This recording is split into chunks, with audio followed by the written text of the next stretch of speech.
You're listening to a Countout Podcast.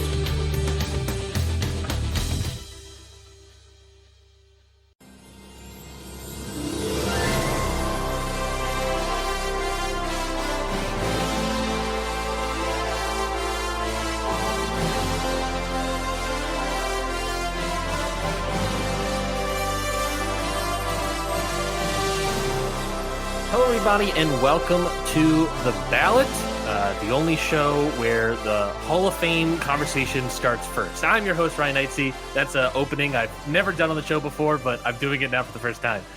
Thank you, everybody, for joining us on The Ballot. Thank you, everybody, for joining us in March. We got a whole nother discussion about a whole nother new candidate, first-time candidate on the Wrestling Observer Hall of Fame. Joining me today, a returning guest, the first ever returning guest on the Ballot series, is Voice of Wrestling writer, is article writer, is sometimes podcast guest on various other podcasts, and of course, a Matt Hardy super fan, Adam Berger. Adam, welcome back to the Ballot. I'm so happy to bring you back on for this season. Yeah, thanks for having me. I'm excited to talk about some of the candidates and specifically Drew McIntyre today. And I forgot about that Matt Hardy conversation until just now. So thank you for reminding me of that. I'll try to. How can I remind you about your favorite wrestler of all time? That's crazy. I forgot I revealed that. So yeah, okay. I'm a Mattitude follower. I gotta live up to those principles today. That is true. We'll see if we can find out any more fun, new, interesting favorite wrestlers of yours this time around. But yes, you're coming back for another new episode. Like you said, we're discussing Drew McIntyre today. Obviously, he is making the ballot for the first time in his history as a professional wrestler. Last year, I had you on to the show discussing Bray Wyatt. And obviously Bray Wyatt has fell off immediately, which is, whatever, that's fine. But now we are here discussing a new person with Drew McIntyre. I guess same question I ask everybody, same question I've already asked you about Bray Wyatt. I'll ask you about Drew McIntyre. Adam, what is your sort of connection, your relationship to Drew McIntyre? Yeah, Drew's an interesting one because he's someone, like, I've watched his major league career for its entirety.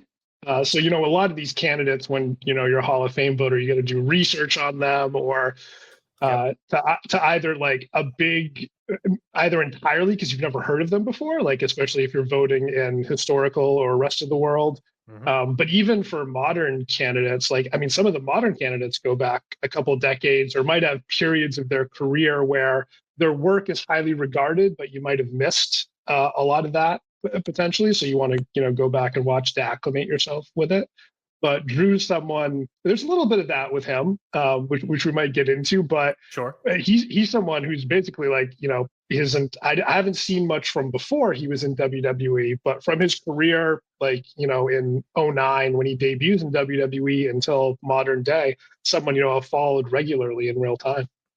Yeah, I felt the same way. Obviously there are those people where you have to do a bunch of research. Obviously, first episode this season was all about Ted Boy Marino, and that's a guy that not only did I have to do a bunch of research on, but a guy I've literally never heard of in my life, popping up on the ballot. And I think, like we said in the episode, I think most people probably have never heard of Ted Boy Marino. Whereas Drew McIntyre is completely different. He's a guy that has been around for a while now, obviously in WWE for a good portion of his career. Then he left, traveled the indies, was in TNA, Impact for a while, and he's returned to WWE. I based on what you're saying, I think we agree his return to WWE is basically the peak of his career, coming in at NXT first all the way to now is sort of the bulk peak of his career. I think if there's any sort of Hall of Fame consideration, it's mainly going to be that section. I don't think we'll get much in terms of the indies and TNA.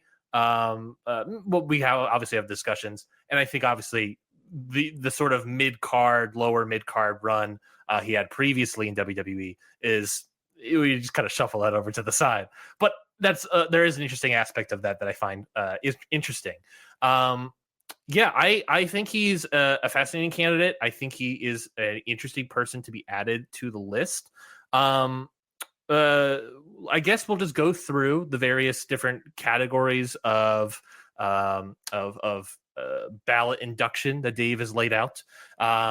You will start, I guess, with working ability, something that is, I think, probably his strongest, in my opinion.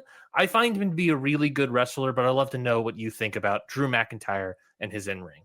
And I guess his promo work as well, now that he has won an Observer Award for no, he didn't win for best promo, but he won it for best feud, so there's something there. No, he did. He won it for, he was number one best interview. He beat The Rock. Yep. He's better than The Rock officially.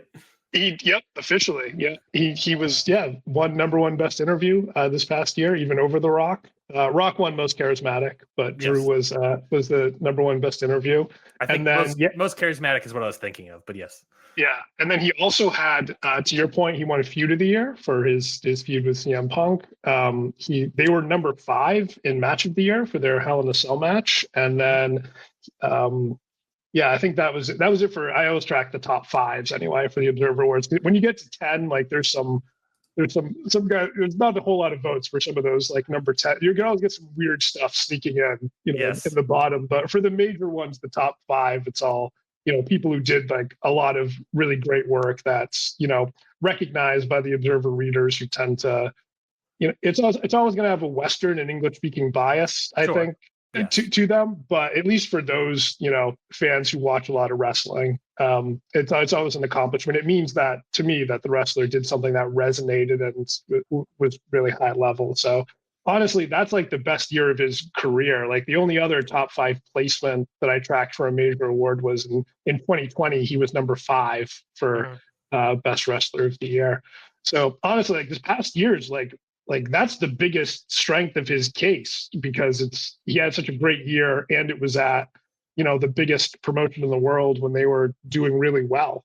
So that's really like that's why it's so interesting with him, because he's coming off the best year of his career, and this is when he goes on the ballot. So I know some people, like, they want the ballot to have like a certain, like a really high standard just to get added to it in the first place. And I think I'm a little bit more liberal with that. I'm fine with like all the like biggest names of their various eras getting a shot, and then hey, if they fall off, then that's what the process is for, right?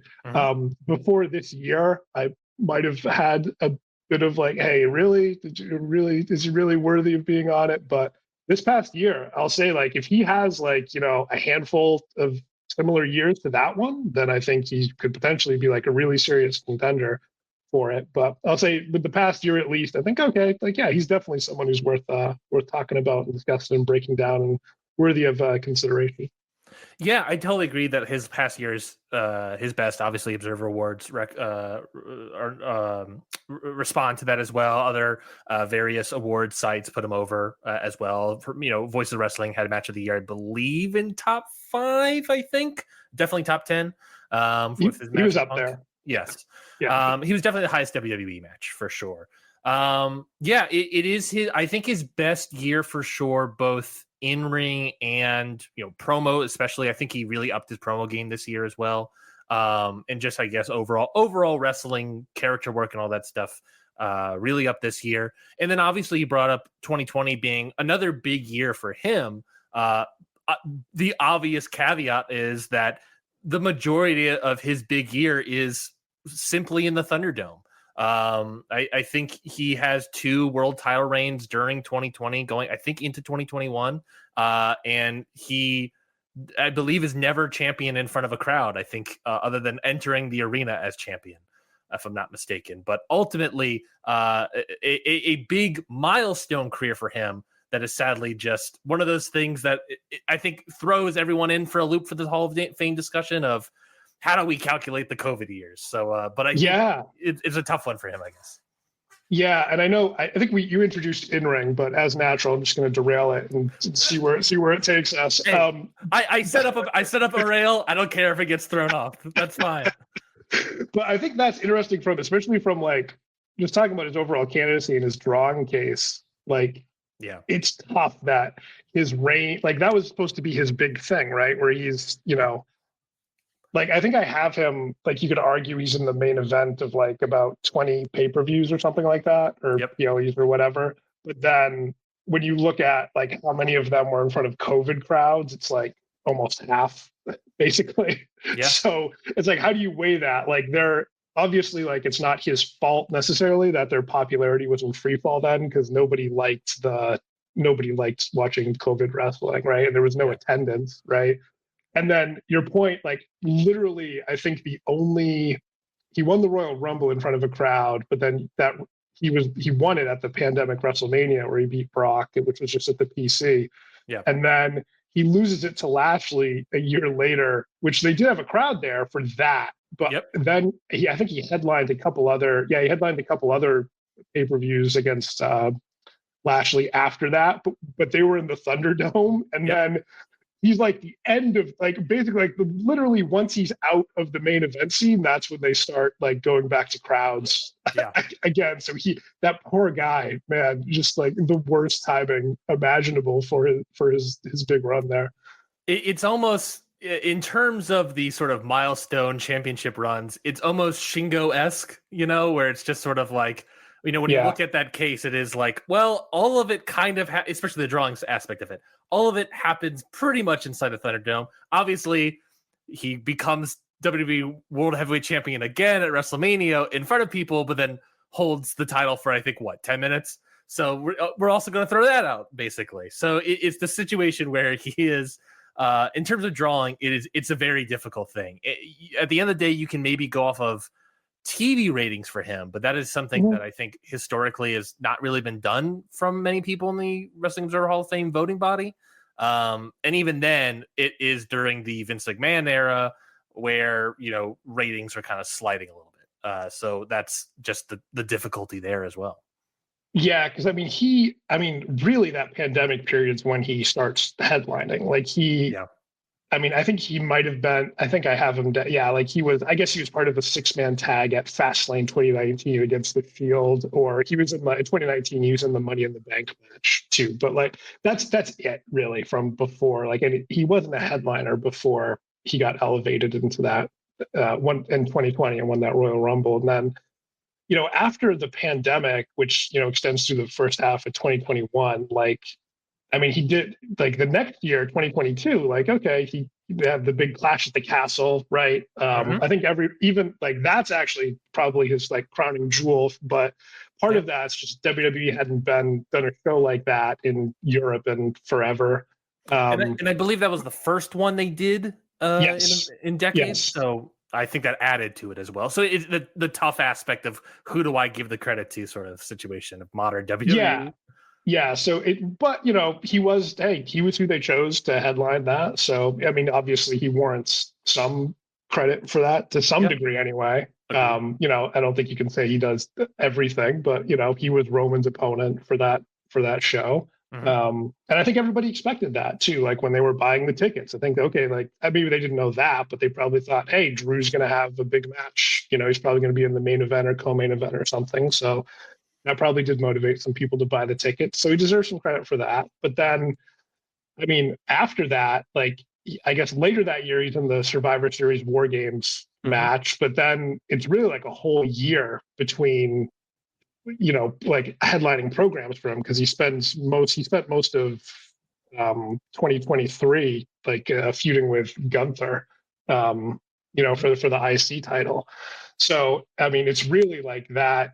I guess that feud with the Bloodline that he had in 2022, and then basically like the night Punk comes back through like their next year, like that, like he's challenging for the secondary world title, but he does headline some of those shows, and then his feud with Punk, like you can argue, whether that was the primary drawing card for like SummerSlam or if it was Cody versus Solo.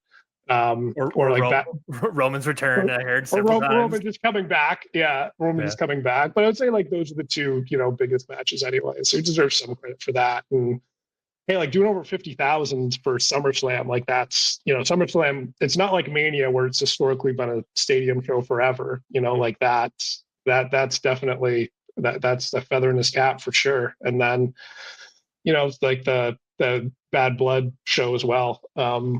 Did really well, and he was. I mean, that was the most anticipated match for that show. I would say so. Yeah, I mean, he's definitely got it's really just the last year. Like if he had a lot more years like this past year, I would say, yeah, definitely like you could make a drawing case for him, right? Like if he had a handful of those types of years, but it's really just this past year in the pandemic run. So like when you talk about drawing, it's really tough to say like, yeah, no, this is his, like he meets that criteria. He has something to offer in the category, but I don't think you can say he meets that criteria. Yeah, I tend to agree. I think at the end of the day, especially post pandemic, he's sort of been slotted down upper mid card level in terms of drawing, obviously going against Gunther for the IC title and everything, and sort of feuding non-title feuds of Punk. I agree that like drawing wise, this year is probably the best, and obviously a lot of that has to do with the pairing of Punk. But at the end of the day, there's also the other aspect of like, well, Punk's also not in the Hall of Fame as well. And I think some voters, I don't know if you know this, Punk's not in the Hall of Fame. I think some voters might look towards voting towards Punk for other various reasons. And I agree, when it comes to McIntyre, he is a big part of that as well. And I think in a lot of ways, he helped put that feud over significantly, even if bracelets got involved. But it is, at the end of the day, that's pretty much it. I wouldn't consider that a Hall of Fame level drawing case. But it is one of those things. I tend to agree. If he is able to have that level of run, with other people, I think I will say I think there's difficulty because he was with Punk, especially on Punk's like return feud based for a year basically, but it's, that's fine. I think if he is able to do that for a couple more years, then yeah, I definitely think there is more consideration there. But there is Punk, and then there's other people, and who's going to be the X factor? I think at the end of the day, is it going to be Drew McIntyre? It remains to be seen, but right now I'll say, Adam, that I think it's probably Punk that's probably going to put that over the edge, but I guess we'll see. Yeah, I mean, I'm like, you don't have to preach to me about CM Punk being a draw.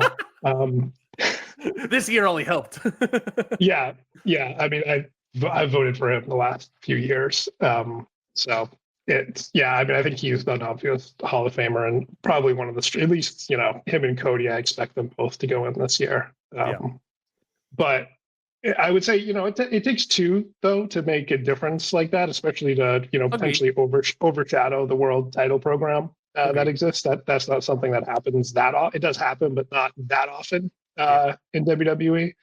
So, yeah, I mean, and Punk was hurt, too. Drew kept that feud alive with his promos, really kept it going. So I'd say he definitely deserves credit for that. Maybe it's not quite 50-50, but maybe closer to like a 60-40 split than the Roman versus Solo or Cody versus Solo sure.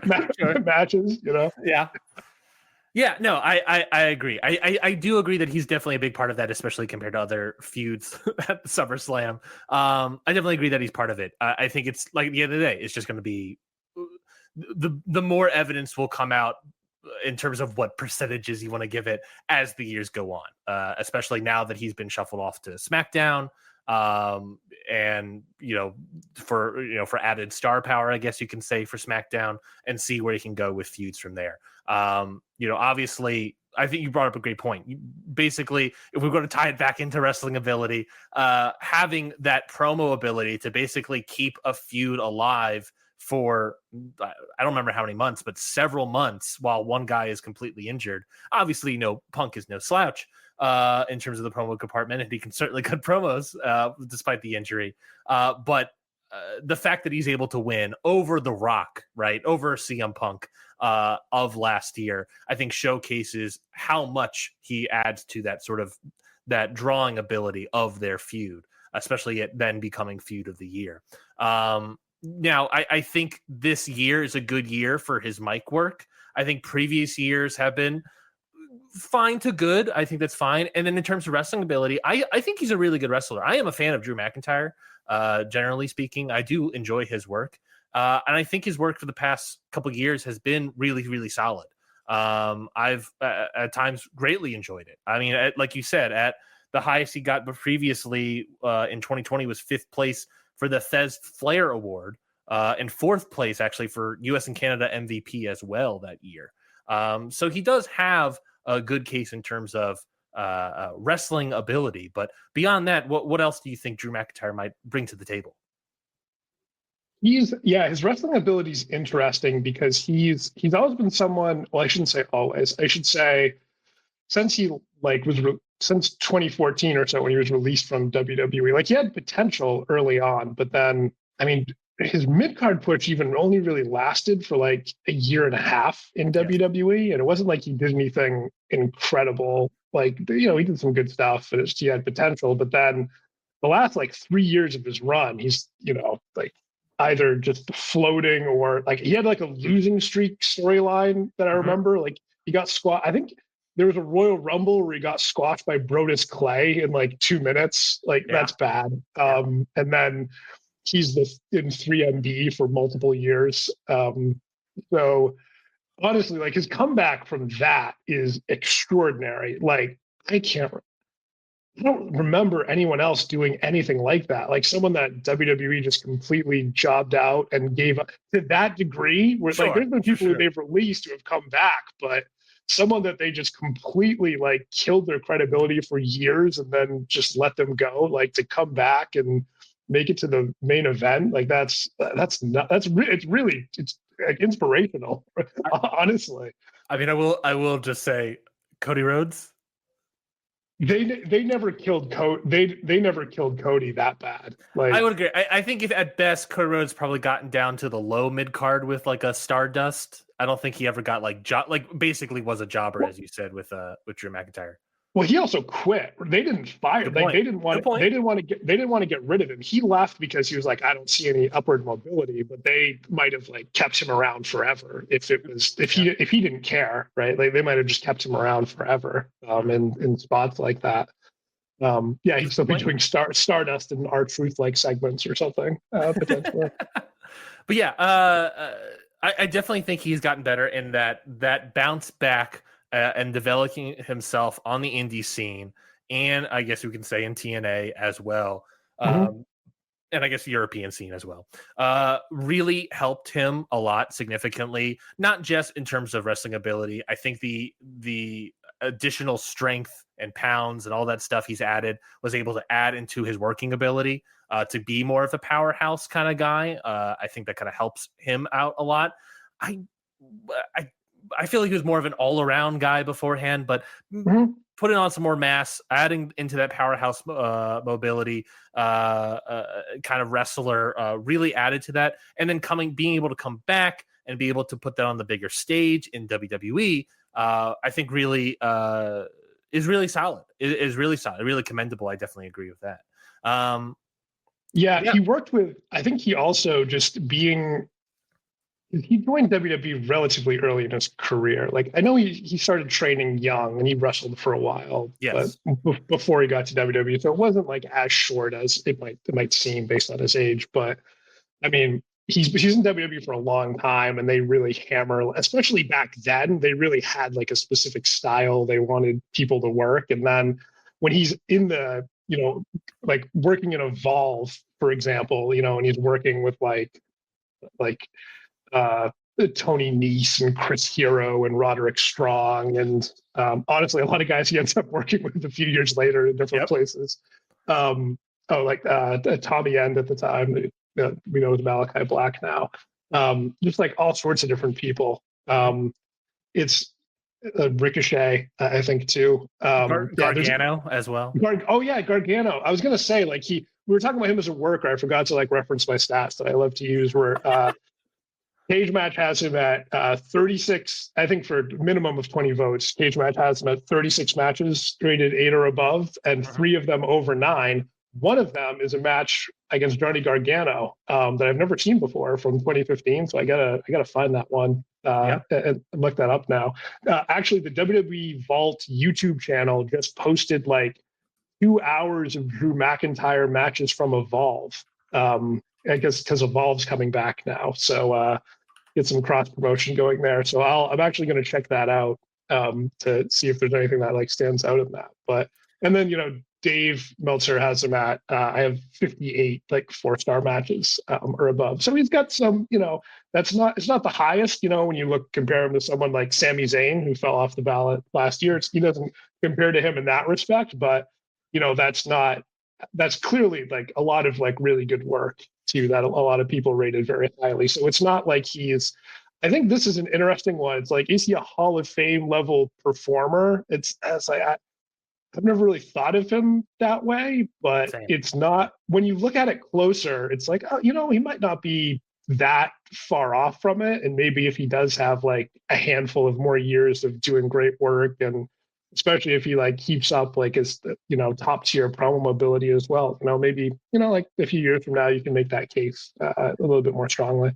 I think it is, in my opinion, I think his output in terms of matches is a good solid level where if he has other even better cases in other categories, like drawing or historical significance, then I think it could make him more of a Hall of Fame consideration overall. Like I think there are a lot of people where he has similar level of output with a lot of other wrestlers that are even on the ballot. Mm-hmm. I think it's just, we'll get to obviously more of it, but I think it is the sort of level that he needs additional support in elsewhere in other places. I looked for that Gargano match. I couldn't find it. The fact that it was at, what was it, WWN Live, I'm sure it's somewhere somewhere collecting dust potentially. I know I was able to find a Roderick Strong match in Evolve online, but that Gargano match I can't find anywhere at all. And obviously go ahead. I was gonna say it might be in that Evolve compilation because I think WWN was connected with I don't know.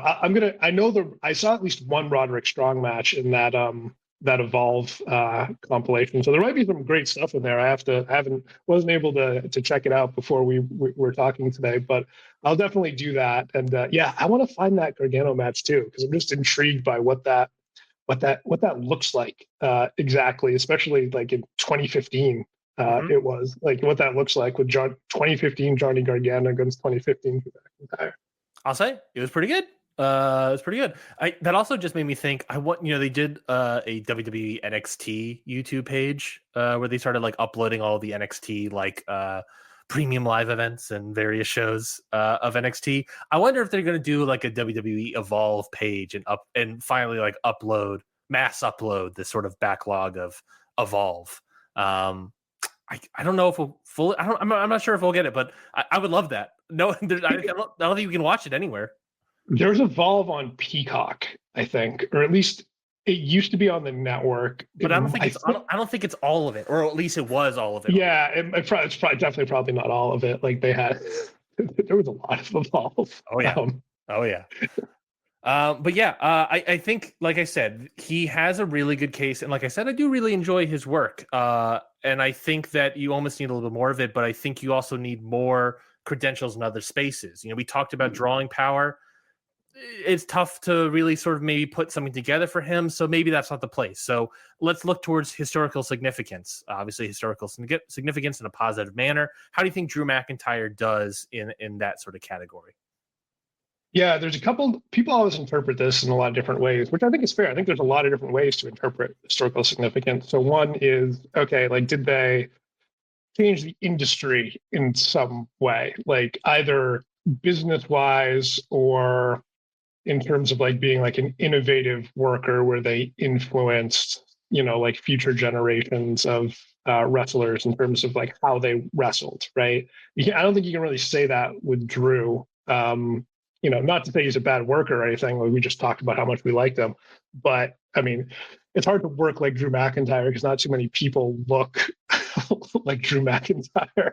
So, but he's very good, obviously. But yeah, it doesn't really have that, kind of influence like Hayabusa or Grant Hamada, who just passed away recently, does. So, it doesn't compare to them in that respect. Okay, it's like that in that respect. And then in terms of like impacting the industry, like just like, okay, like, Becky Lynch is on the ballot currently. So obviously, there's a case that she, really changed things for women in female wrestlers in the U.S. By achieving what she did in WWE, which was, unprecedented. And then you also have, Hall and Nash, the Outsiders, like they're on the ballot, obviously.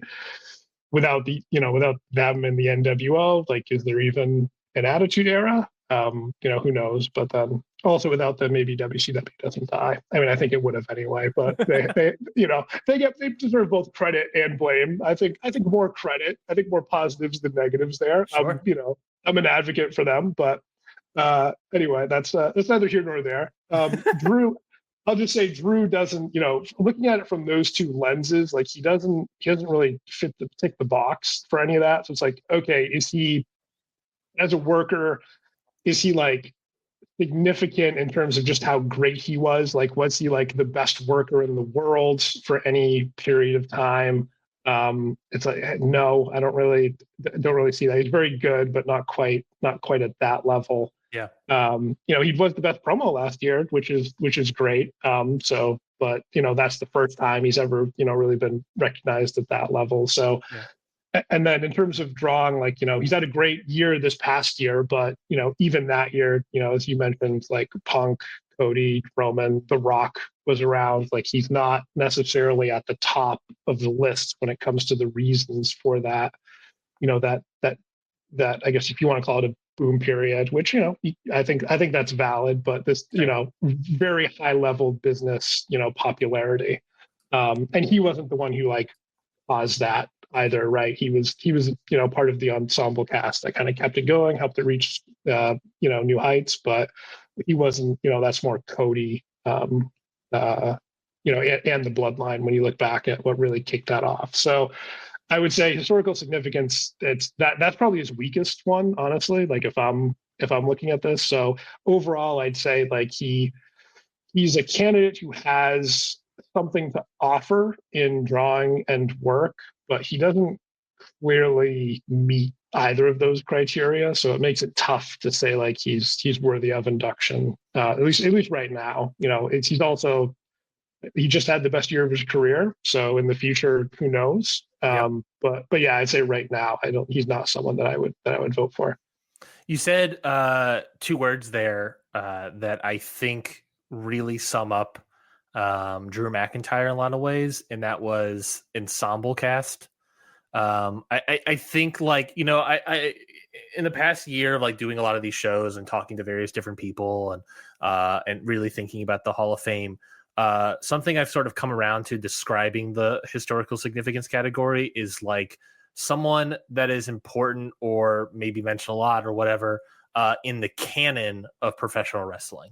And when it comes to Drew McIntyre, I just think, like you said, he is a guy that is part of the ensemble cast. I think he's a guy that comes up in other people's stories. You know what I'm saying? In other people's, big canon things. The first, CM Punk returns to WWE. He has his first feud with Drew McIntyre, and then he goes off to potentially challenge for the title at WrestleMania. We'll see what happens there. Those sort of things at the time of recording. I guess actually we'll find out, but this comes out. That idea of, I think, and I think that historically significant, that canon ideology most comes in probably during the pandemic run for him. But again, you're talking about a year or maybe a year and a half for that time period. And like you just said about, feud of the year and best on the mic, which is a very lackadaisical way of saying it. That is also historically significant.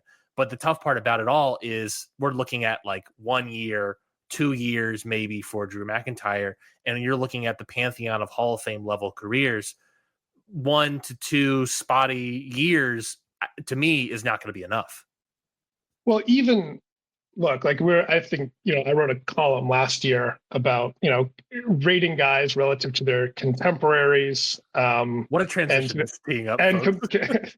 and comparing different generations, looking at like, okay, how many Hall of Famers come in from different generations that were, aged similarly, right? Yeah.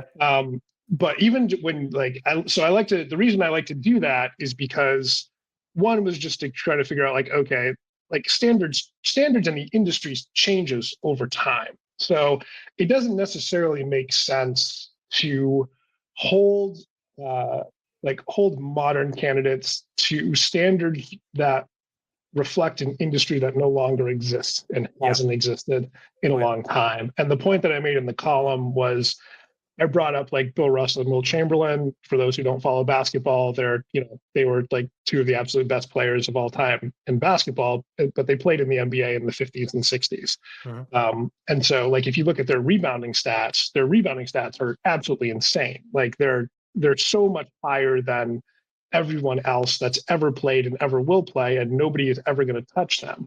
And the reason for that is that one, like, yeah, people like to say, oh, like they were like the only two tall guys back then, which isn't actually true. But a lot of it's just like the pace that the teams played at back then was faster than it was for most of the history in the NBA.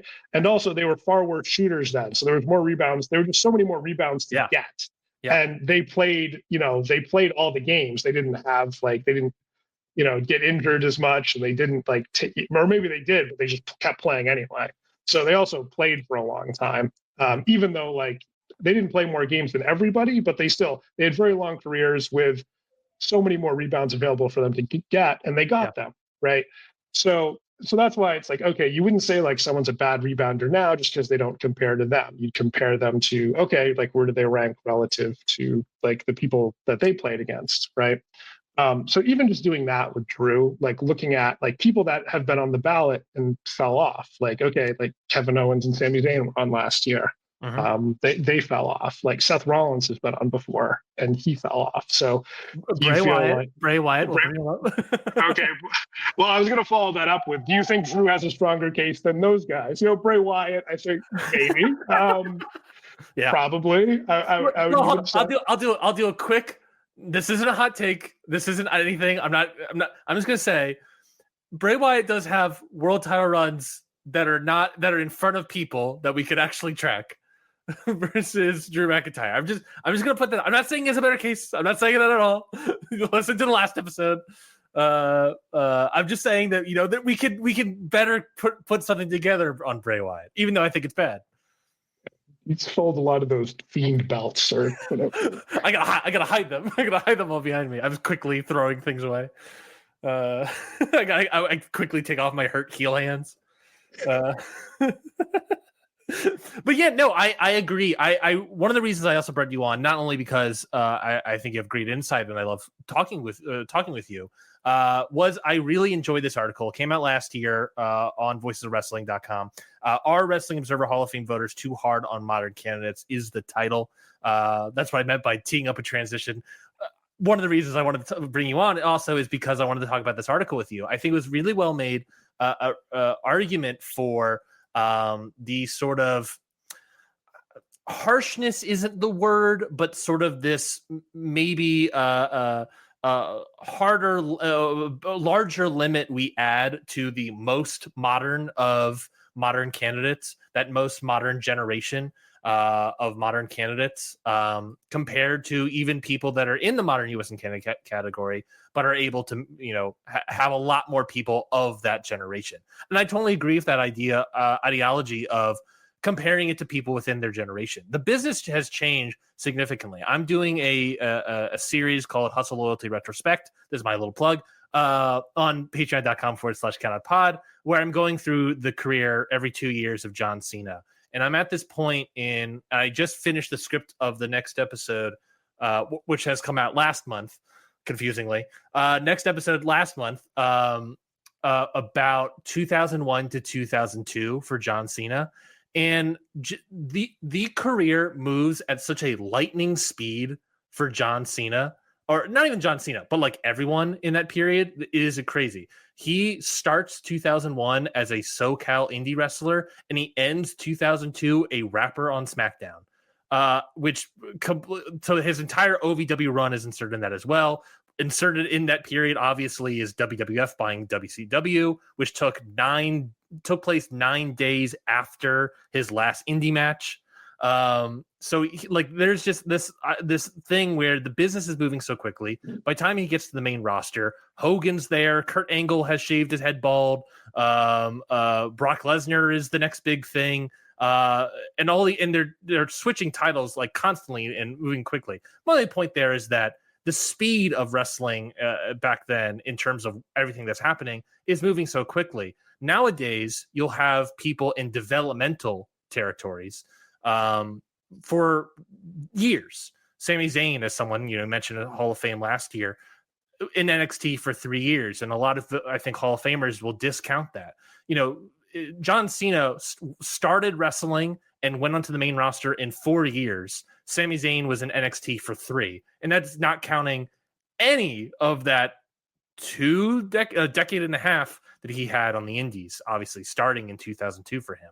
So I think that sort of expansion of looking, in all of this to say that the business has changed to a point where it has sort of slowed the developmental process for a lot of wrestlers to a certain degree. And it almost makes it that you should, I think, almost look at these smaller promotions, let's say, these more minor promotions like a TNA or a Ring of Honor as better suitors for potential Hall of Famers, because the process of just moving up to the main roster of WWE has slowed down significantly as opposed to the 2000s. Yeah, one thing to just really solidify your point there that I was just thinking, so it's 2025 this year. So 10 years ago was the main event of WrestleMania. It was Roman versus Brock with the Seth Rollins cash-in, right? Yep. That doesn't feel like that long ago, right? No. But to your point, that's the same difference between 1995, which is Diesel versus Shawn Michaels, and LT versus Bam Bam Bigelow, and John Cena winning his first world championship against JBL and Batista versus Triple H. That feels like an eternity, right? Yeah. Like, think about everything that happened in that 10 years. Sami Zayn was on the indies and NXT for, I believe, 13 years. I throw up another one, a guy that constantly gets complained about for someone that is on developmental. Tyler Bate, a guy that was like in NXT UK and NXT proper for like 7 years, but also on the indies as well for 5 beforehand. John Cena starts wrestling in 1999.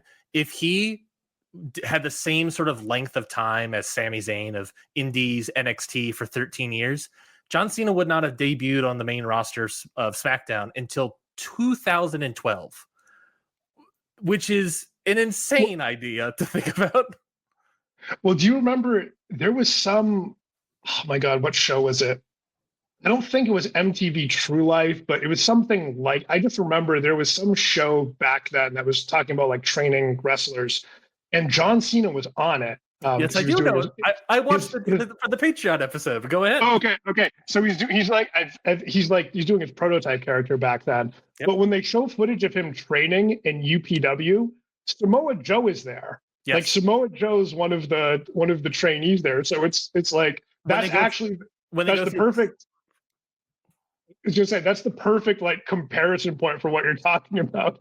We had John Cena and Samoa Joe like starting in the same place, and just the wildly different career arcs they had because of, I guess, differences in the industry and how they were perceived, right? I don't remember if it was promo class or just like a separate scene in the documentary. The documentary was Inside Wrestling School, aired on the Discovery Channel. Fun fact. I don't remember if it was the promo class or a different scene, but Christopher Daniels shows up. This being UPW be sort of a developmental indie for WWF. Christopher Daniels wrestled a lot of main events versus a lot of various people. There's one match where it's Christopher Daniels versus Kurt Angle in UPW, which is the California indie that John Cena was in. I know a lot about this, Adam. Like I said, Hustle Loyalty Retrospect, patreon.com/countoutpod to listen to that. But yes, anyways, back to your article. This is not about me. This is about you. Well, no. This is perfect because if you think about the evolution of the industry, right? Like, if you look back in the territory days, there were a lot more places to work that there just were, and especially a lot more like higher profile places to work. And that was just because that's the way the industry existed then, right? Like there wasn't cable television. Everything was localized, and then that a lot of wrestlers were able to have much more longer and productive careers, at least in terms of being a draw, because they could go from place to place. They would have their run once they started to get stale and fall down the card. Oh, time to leave and go somewhere else, right? Like there were always like the guys who would stay in one place, and like a Jerry Lawler or people like that, even the decades prior, because they were, the guys like the territories were built around. But, for the most part, everybody else would, just go from place to place, stay fresh, and then, move up the cards. And they were incentivized to do that because that's their spot on the card, and how well the territory was drawing. That was what dictated their pay, right? So they were always incentivized to do that. Fast forward to the 2000s, after ECW and WCW shut down, right? Like WWE is the only game in town. I guess there's TNA as well, which TNA. I think TNA's problem is more like they just kind of got to a certain level, and they kind of opened at a certain level. Once they got on Spike, they just kind of stayed at that same level for like their entire existence. There wasn't really a whole lot of ups and downs, I guess maybe from a profit and loss standpoint, but in terms of like their level of popularity didn't change too much, right? Like, it wasn't that the joke, like they'd get like 1 million viewers. It didn't matter what they did, like the rating was always the same. Never able to convert people to the pay-per-views.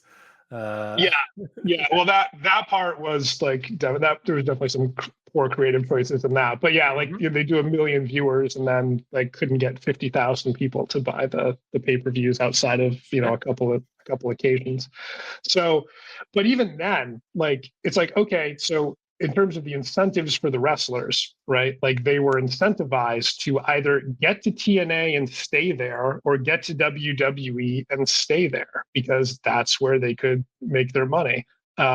Somebody like, until like much, much later, when, like the indies had gotten built up, and, New Japan was bringing in, New Japan was accessible in the US as well, and they were interested in expanding. And so like when Cody leaves, like that's kind of a turning point, right? When it's like, oh, like the indies are actually like, you might be able to raise your stock by leaving WWE. But no one had really done that at that point, at least willingly. Like we just talked about Drew. Like Drew actually was able to accomplish that, but he didn't do that of his own volition. He did that because WWE didn't want him anymore. Yeah. So I guess what this all ties back to is, because there used to be so many more places where you could draw and make a difference, that it makes sense that there were so many more Hall of Famers, right? Mm-hmm. But at a certain point, like we're just kind of leaving out like significant careers in the industry by like comparing them against standards from like the territory era.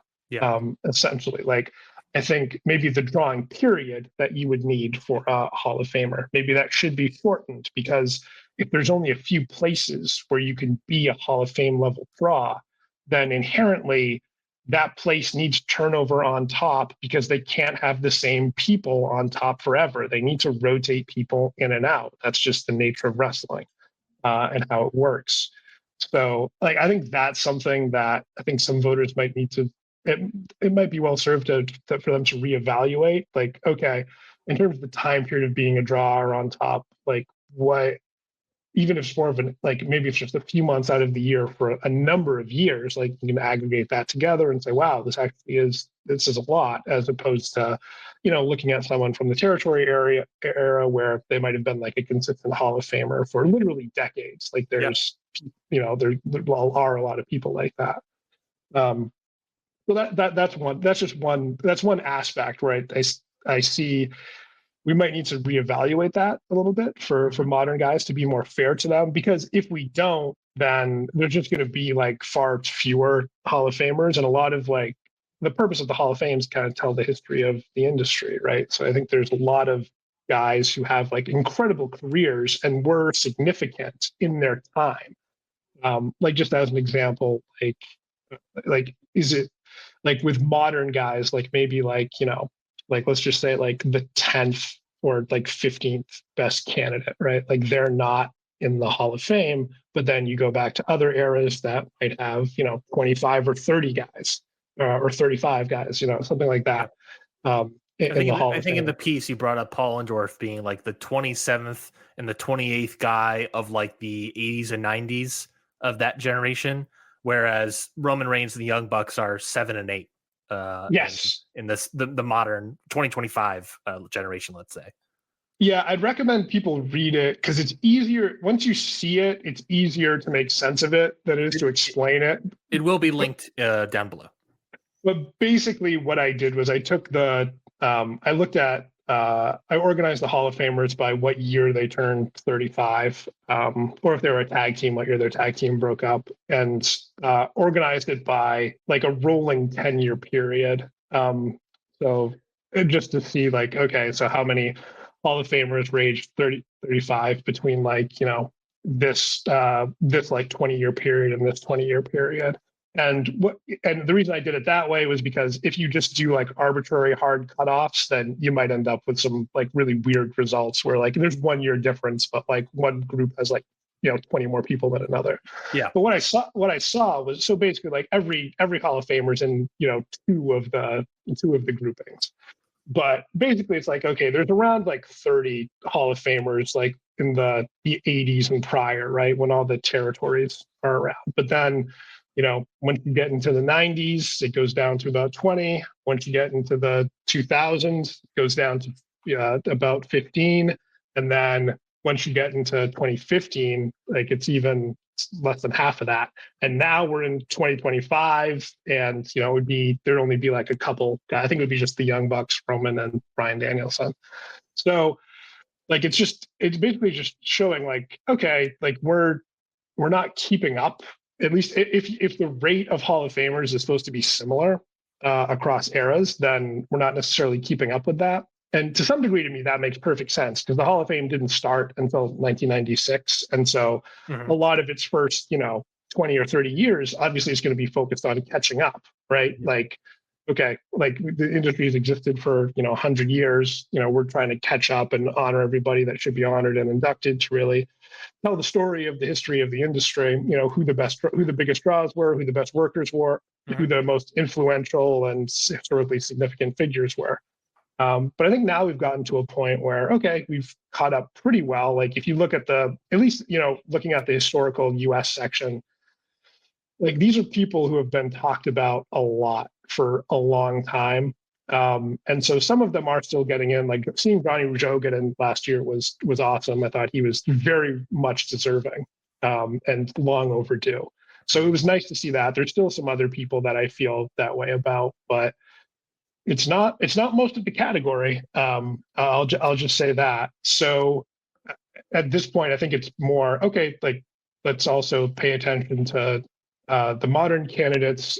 Give them a closer look. Really think about like, okay, what are the standards for this era? Who are the best workers of the era? Who are the biggest draws? Who are the most historically significant? Whether that be because they were so great at one thing or another, or because they changed the industry, and try to recognize, the candidates more in real time. But Yeah. I think it's just taken some time it always takes the voters time to put current events into a historical context. So some people do that more quickly than others, I'll say. But that's something that I think every voter individually grapples with how to do that. And I think over time, like some of these, once we see maybe how the industry changes a bit in the future, that might recontextualize some of the careers that have played out recently. Yeah, I totally agree. I think comparing him generationally is good, and I think especially with 2024, 2025, especially how like WWE has changed. This being one of the first real groups we'll get a lot of that AEW, the era of people that aren't part of really a monopoly of wrestling, let's say. It'll be interesting to see how that all changes. I went through and looked at all of the people that were in the Hall of Fame per generation, 2015, 2005, 1995, all the way down to 1955 that you had laid out. And I took percentages of people that got in into the Hall of Fame, divided by people that are currently on the ballot or had dropped off. And it not a shocking result based off of your thesis. Would you like to hear these percentages, Adam? Sure. Yeah. Yeah. I had no idea this was coming. Oh yeah, I'm shocking you. I'm surprised you. Here we are. Obviously, pre 1945. We're just gonna skip that. 1955 is where we'll get that first one. 20. So just the example of the math. 29 people we have listed here in the Hall of Fame. The thing I'm looking at says 28, but obviously Johnny Rougeau is added to that list. I think now that I think about it, I think the person I forgot to add to all my math is how am I forgetting his name? Memphis wrestler. Teamed up with Jerry Lawler. Why am I forgetting his name? Bill Dundee. Oh, Bill Dundee. Yeah. I think that's the only guy I'm forgetting. I forgot to put on here, but he wouldn't be 1955 anyways. 1955, 29 people in the Hall of Fame. There are 16 that are either currently still on the ballot or has dropped off. So that means 64% of the people available to be voted on in 1955 are in the Hall of Fame. An insanely high number. Well, knowing that math, will go right ahead. 1965, 44% got in. 1975, 40% got in. 1985, 36% got in. 1995, 35% got in. So basically the same across those two generations. 2005, 38% got in. So a weird little bump up there. And then 2015, obviously the most recent of eras, 25% got in. 8 people are in the Hall of Fame. 24 are currently on or off the ballot.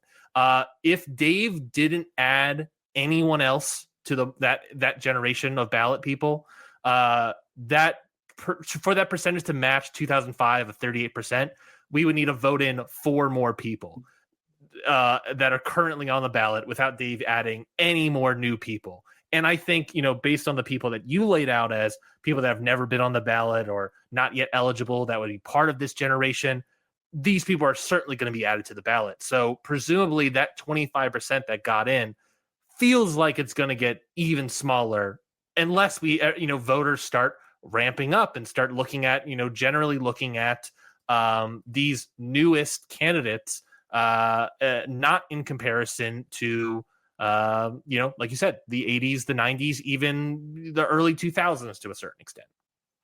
Yeah, I mean, and even within, because of the way like the modern ballot is structured, when it's not based on age. I mean, it's based on age to a degree to get added to it, but in terms of when you're moved to historical, it's based on relevancy. Yeah. And you have a lot of like guys who are pretty like the Outsiders and the Steiner brothers are on the same ballot as John Moxley and Becky Lynch and Sasha Banks, Mercedes Moné. Those are vastly different industries. And that's probably why some of the generational comparisons and stuff, it's still held to like prior eras standards a bit, is because it does the modern section does still takes up such a wide time period. Yeah. So I think that definitely plays into it a bit. But that's tough for voters though, because when you're prioritizing who you're going to vote for, because we only get a handful, maybe 5 votes, 5-6 votes for the category. I believe this year it is 5 votes. Obviously, assuming Dave doesn't add anyone last second. Yeah, which he does a lot of times. Yeah, so we'll see. But yeah, so it's you get okay, so I have 5 votes. So am I going to prioritize I mean, I think, like CM Punk and Cody would be like the two strongest guys from, and they Is were the this two. the section of the episode where I ask who you're going to vote for? You might as well, because I'm gonna go into it. All right, I'll Uh, send you the list just so you have it in front of you. oh, I got it already. Oh, Come on. perfect. I got this all prepped. He's Yeah. come prepared, folks. This guy's in the weeds of the ballot, just like me. He's come prepared. Yeah, I mean, looking at the ballot, I would say, or at least like what the projected ballot is, I would say like Punk and Cody, like they were the two highest in modern US Canada that didn't get in last year at like 52-48% for both of them. Correct. So I would expect them to get, based on that trajectory, and also both of them having like really strong years again, like I would expect them to both get in. You never know with Punk though. Phil's got a lot of haters, and also he might, like, I don't know, kick a baby or something between now and September. So we'll find out. We'll find out. But I think especially with, then you also have three people of that category: Orndorff, Reigns, and Young Bucks. All those votes have essentially freed up. Those are going to go somewhere. Well, obviously I think it was at 7 last year. Now it went down to 5, maybe back up to 6. We'll see. But like those votes are going to have to go somewhere, and it makes sense to me that they'll probably go to at least Punk and Cody. Yeah, I would expect that as well. But then after that, I mean, it's everyone else has wildly different cases. Like, we brought up Hall and Nash earlier. Like they're at 21%, so I don't anticipate them going in. But just like comparing Hall and Nash to Jay and Mark Briscoe, like those are polar opposite cases, and it's like completely different time periods. Or like comparing Goldberg to Becky Lynch, or like FTR's coming up, right? Like FTR versus the Steiner brothers, who I actually think there's some similarities there, but just in completely different time periods, right? So it's like, how do you weigh all this stuff, and who do you prioritize, right? Like it gets really hard. Like there's only a couple of people that stand out, and like Punk and Cody are the only ones to me that like really completely stand out over everybody else. And then it's more like, okay, just like, what do you weigh? Like, what do you value the most? Well, I guess one is, do you think any of these other candidates are worthy at all, right? But then if you do, then what do you weigh and what do you prioritize exactly, when like the time periods that they wrestled in and their cases are all so different from each other? It feels like we're also, part of the articles that you wrote on Voice of Wrestling is sort of circling this potential theory of, I guess I'll just call like an innate bias in some of the voting body of not voting for the newer people, and a lot of it going down to, I'll say pre WCW purchase, pre Monopoly era in wrestling.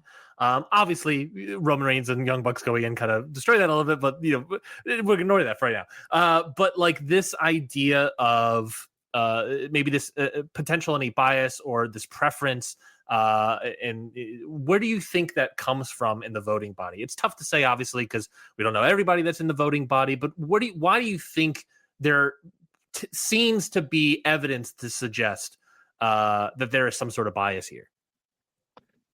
I think the primary thing is, if you think it's a bias. Well, I think it's a bias, but I don't think it's like, I don't even know if it's, I wouldn't even say conscious. It could be subconscious to some degree, but I think the bias is just being able to put current events into historical context. I think that's like, it takes people a while to do that, right? Like Sting's a great example, right? Like Sting's career was, people thought of like, Sting didn't get a lot of traction for a long time, right? As a candidate, like some of that was because like the competition back then, like again, we're catching up on inducting people, right?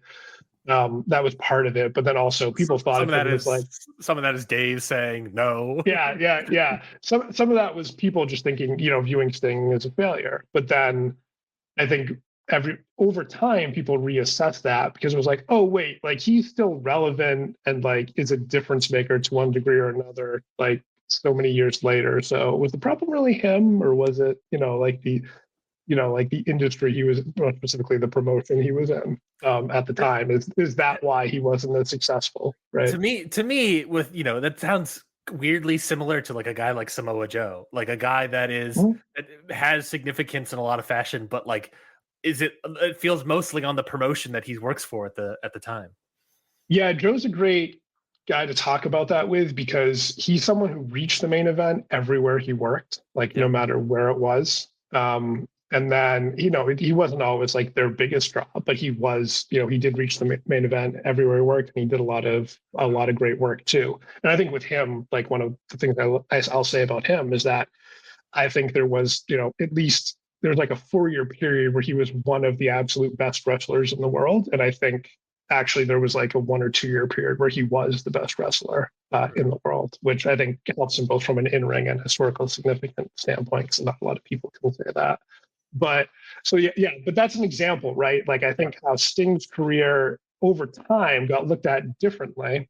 I think a lot of these careers currently that are for wrestlers that in candidates that are on the ballot are going to be looked at differently over time as well.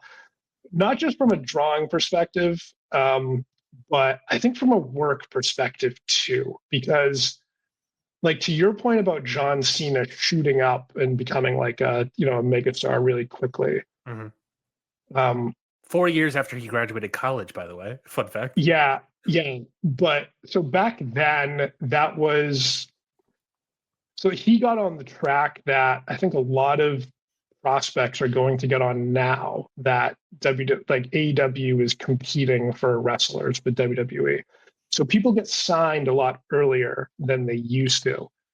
When we talk about like the career of the Briscoe brothers or Samoa Joe or Sami Zayn, who spent, like a decade or two, outside like a WWE or AEW size promotion, like that's never going to happen anymore. Like the reason the indies were so incredible from a work rate perspective for so long was because WWE, and more specifically Vince McMahon, had a very narrow view of who could be a star.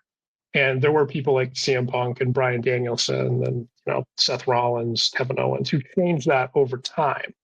But he just wasn't interested in these wrestlers who were absolutely incredible, who had so many years of working all over the world and against, so they were growing together too and working against each other Mm-hmm.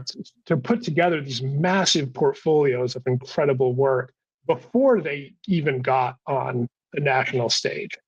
And as long as AEW and WWE both exist and are doing well, we're not going to see that anymore. Yeah. So the work profiles and resumes that people are going to be put together are only going to be, at least the most significant parts of it, they're only going to be, what they did on AEW or WWE or NXT or ROH, whatever. They're only going to be what they did in those two promotions because, or I guess in Japan, if they go to Japan or Mexico or something like that, right? But they're only going to be in those places because they're just going to get signed so early. Mm-hmm. Like they're only going to have, like once somebody starts working at like, can you imagine if like 2004 Samoa Joe and CM Punk were like around now? Like, I mean, they get signed. I mean, they get signed so quickly and probably pushed on TV too. Yeah. Like they wouldn't have lasted like they wouldn't have lasted like, well, I guess they both went to like TNA the next year, so maybe they weren't the best examples. But maybe actually like Sami Zayn, like Sami Zayn and Kevin Owens and the Briscoe brothers in 2007, right? Like those guys aren't going. Sami Zayn's a guy that like starts wrestling in 2002, just like as all of this stuff is really like coming to an end basically, and he's kind of like, then again, obviously maybe there's a Canada aspect to it as well, but things start like slowing down significantly like right at 2002. Yeah, like so just example, like those four guys, they're not waiting. Like, well, the Briscoes didn't get signed. Well, that for a number of reasons, but like Sami Zayn and Kevin Owens, like it's not going to take them like over 5 years for like a major promotion to pick them up now if they were having like what they were doing in 2007. Or Bryan Danielson is not waiting to get signed until like 2010, right? If he was doing what he was doing in the early and mid 2000s. So So, but I think that's going to recontextualize like how we view those work portfolios going forward, because like the AEW wrestlers don't, and WWE now, they don't wrestle as many matches, right? And they might not be pushed all the time. Yeah. So they might not have as many opportunities. So they'll still do like probably great high level stuff, right? So it ranks highly like within end of year awards and things like that. But the volume isn't necessarily going to be there, unless you're Will Ospreay. But that's a different conversation.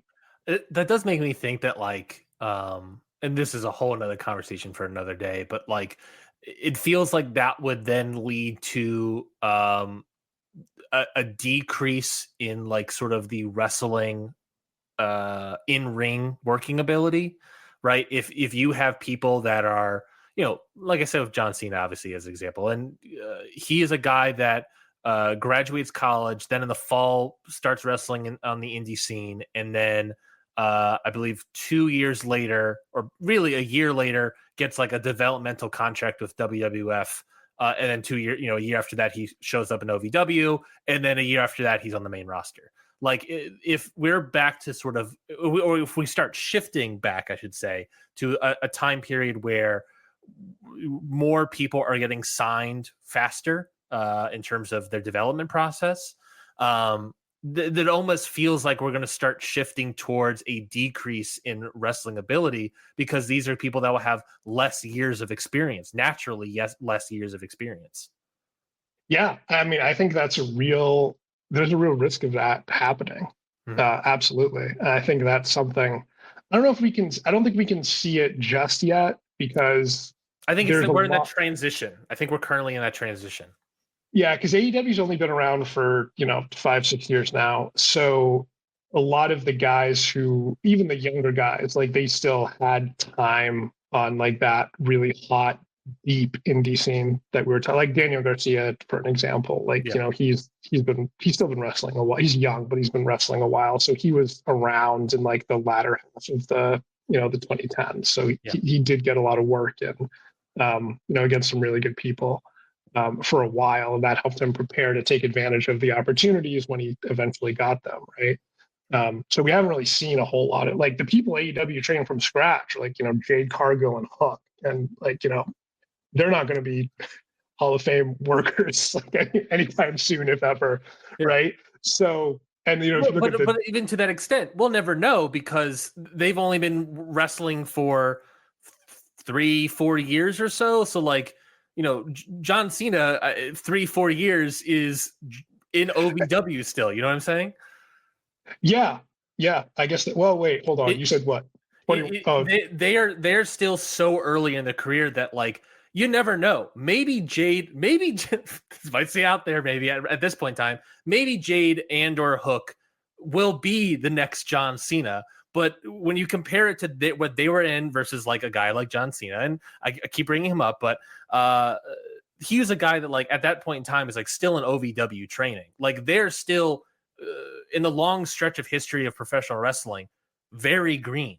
And so they could maybe get there potentially. Maybe 2 decades from now, they're the hottest star. We just, who the hell, how the hell do we know right now? I take that bet. I tend to agree with you, but we'll find out. Well, I guess the other, like someone like Nick Wayne, though, like, right? Like he was, like he did a lot of matches on the indies. He's really good, has a lot of potential. Yep. He's really good right now, honestly. Like they could push him way more than they do. But like so like he's on AEW TV, he plays a role, right? And maybe he does become over time like this, like, hey, one of the best wrestlers in the world, and puts together like a Hall of Fame work resume. But even if he does that, like he's not necessarily going to have like the volume of high level work that a Sami Zayn did. Even if he's a comparable, which I mean, I don't think he's necessarily going to become Sami Zayn, because that's absurdly high standard that I would never hold anyone to. But even if he did, like, right, he's not going to have the same volume because he signed with AEW relatively early. He's only going to have so many matches a year, and he spent a couple of years, kind of being Christian's lackey as he's developing, right? Yeah. So I think if we see that, I think when like over time, those are going to be the comparison points, and then we say, oh, historically, like, yeah, these guys who had these like incredible like work rate careers that lasted for decades are significant historical outliers, right? Yeah. And then that reframes, because right now there's just a lot of guys kind of similar to that, Mhm. or not a lot, but a lot of them on the ballot at the same time or have been on the ballot recently. But once like the generation following that starts to come up and become eligible, and then they're compared to those guys, that might help them stand out a bit more. Kind of like how Sting's, ability as a draw started to look a lot better when you looked at the generation that followed him, where it was much harder to make a difference in the industry. The difference that he made retrospectively, was much more impressive contextually. So I think that's just that's just something I've thought about a lot, like while I was writing that and after I wrote that. So anyway, it's nice to be able to talk to it and really explore it in a lot of depth here. One last thing before we go and we talk about other things or plugs and whatnot. Is I wanted to ask it, especially in light of that article, looking at more of like the more modern folks and having this sort of discussion about like looking at these other companies that are these non WWE companies, especially in the last 20 years. How do you think a group like the Young Bucks getting in? Do you think that changes anything? Do you think that looks more shine towards Ring of Honor? Maybe not TNA for their case, but Ring of Honor and obviously AEW as well. I think now we can sort of them going in. There's an element of AEW being a historically significant company, certifiably. How do you think them going in sort of change the hopeful outlook on these sort of more smaller promotions in the 2010s? Yeah, that's interesting because the Young Bucks, one, they have such a historical significance because of creating AEW. Yes. And also they have historical significance from just being such a great tag team for such a long period of time. On the quote unquote indies. Right. For well, and New Japan. That was the other thing though. They were in New Japan too. Like it wasn't just, but yeah, most of their work was on the indies too.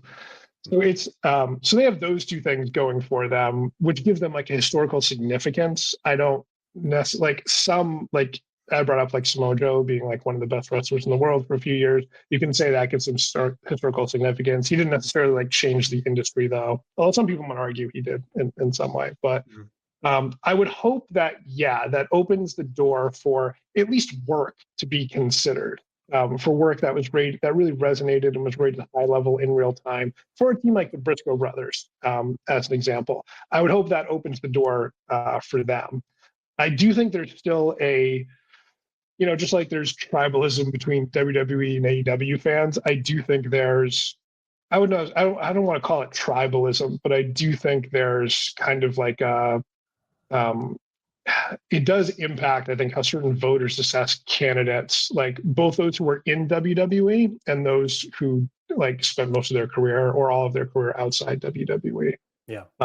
As well, because I think it's, like one side might have an opinion where, oh, it's just the brand that draws for WWE. It didn't matter who was on top. And, my counter to that is, well, then why did we see all these fluctuations in the brands depending on who was on top during different times, right?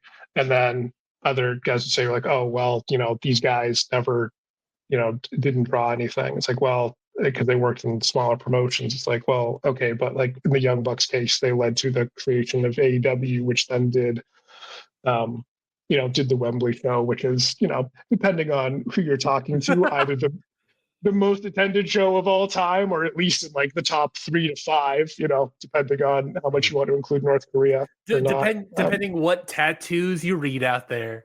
Or which day you check Wikipedia.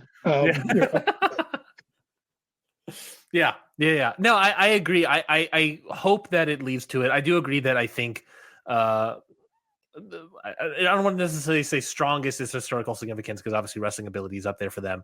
But I think at least I hope this opens more doors to that conversation, because I think when you're looking at that most modern generation, that 2015 generation that you lay out, a big part of that generation is talking about the canon of professional wrestling, a big part of that is this indie boom of the 2010s, looking at, I'll throw TNA, but TNA, Ring of Honor, Dragon Gate USA as well, I'll throw in there. Now that with Shimo, Dragon Gate is a historically significant promotion. I think that is part of it. And to sort of disregard it, flippantly maybe disregard it in some cases, feels like a bad idea in my opinion, but I guess we'll ultimately see.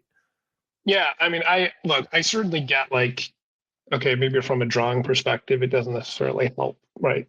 Someone's case, but if they went on to be a big draw, maybe you look at that and say, oh, maybe they look a little closer, maybe they were making differences there, right? And then went on to do something bigger.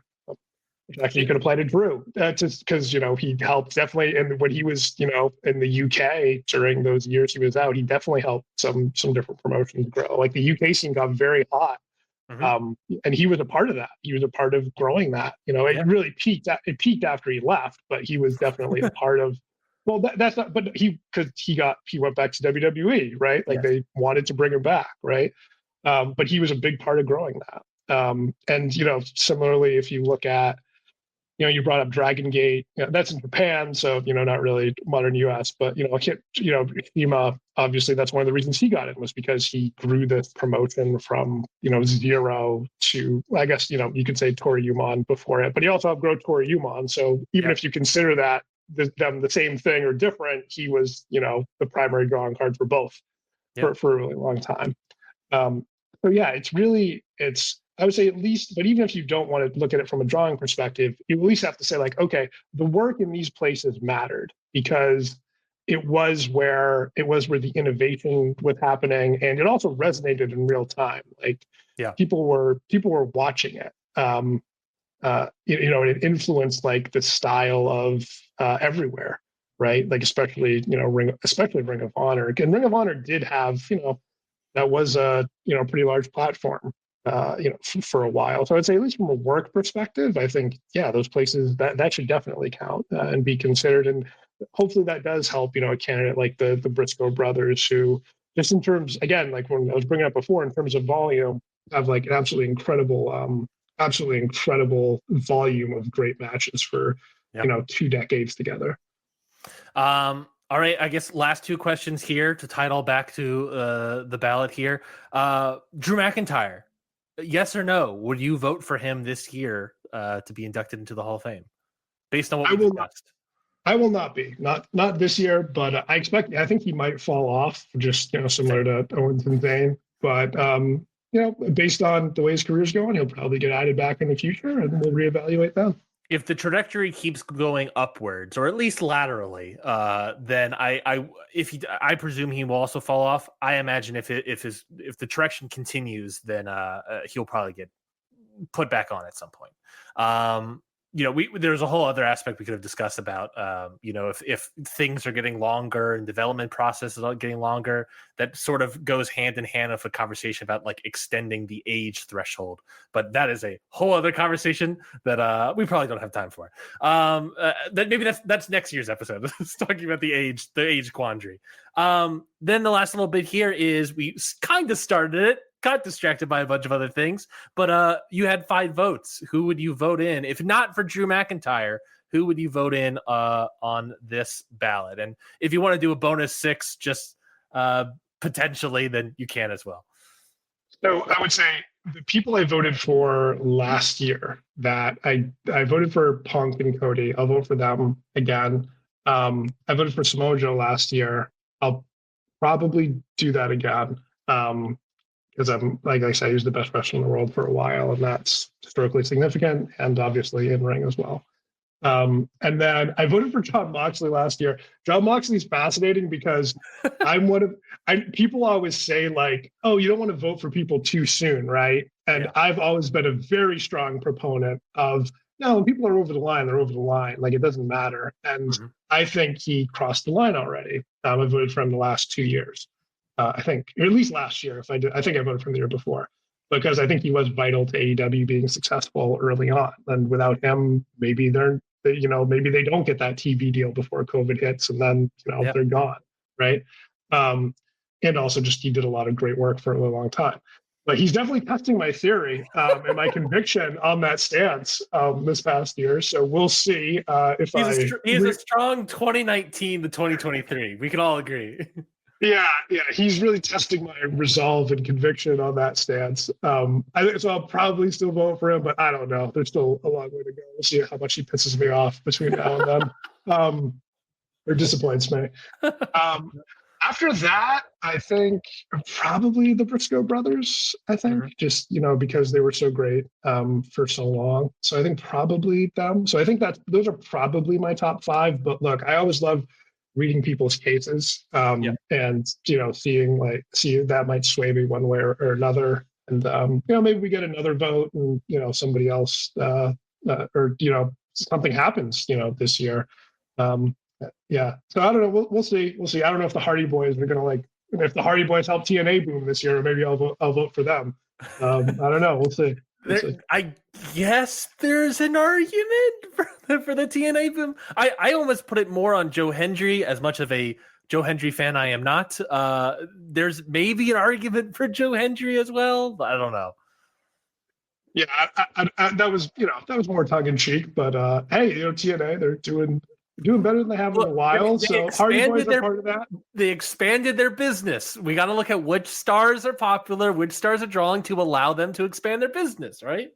Hey, we just talked about considering being effective in the smaller promotions. And also, I guarantee you, the strongest Hardy Boys proponents will be bringing this up in 6 months or so from now. So get ready. And of course, as a Matt Hardy fan, that will be you. Adam, thank you very much.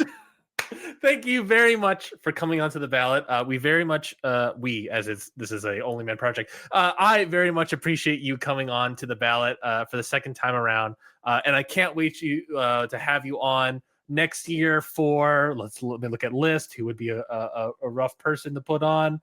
I don't know. I don't know who that would be next year. We'll find out, I guess. Adam, where can people find you, and what plugs do you have for the good people at home?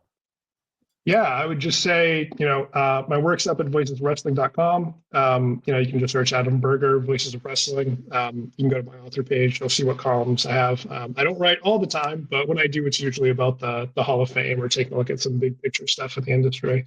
So yeah, feel free to check that out. I'm a frequent guest on the Gentleman's Wrestling podcast hosted by Jesse Collins. So feel free to check that out. Jesse always has a lot of interesting thoughts about that. Even if I don't agree with them, I'm always interested in what he has to say. And he has a lot of great, thoughtful guests on that as well. So yeah, check out those. And then in parting, I know this is always about the new candidates, but I will just say vote for Hayabusa this year and read the things that I've written about him and will continue to write about him. Do you think, just real quickly, do you think Shima getting in has made you more of a flag waver for Hayabusa? I was always a flag waver for Hayabusa, yes. But I think similar to what you were saying about do the Young Bucks open the door, I think Shima getting in should definitely help open the door. And he was over 50. He was over 50% last year. And I would just like to say the majority of his support comes from wrestlers when you look at the ballot breakdown. Yep. So when we talk about significant, historical significance in a positive manner, and in particular the piece of that is influencing the industry and wrestling style in future generations, the wrestlers who vote in the Hall of Fame are literally telling us he meets that criteria. And I think the reporters who vote need to do a better job of recognizing that. There we go, folks. The mini Hayabusa case coming at you live on the ballot. Well, again, Adam, thank you very much for coming on to the ballot. I'll see you next year talking about some other random wrestler with a subpar case, we'll say. Can't wait. Get rev your engines, everybody. All right, we'll talk to you all later next month, talking about an brand new candidate on the ballot. Until then, have a good day, everybody. Goodbye. This has been a Count Out Podcast.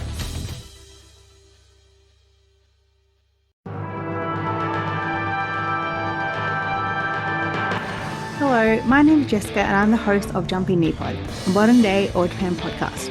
Join me and a guest each month as we cover all that went down in the ring, outside of the ring and everywhere else. Big title matches, tournaments, character arcs, storytelling, feuds and more. It's all covered on Jumping Knee-Pod. Look out for a bonus episode every once in a while covering a variety of All Japan topics. So make sure you tune in to Jumping Knee-Pod.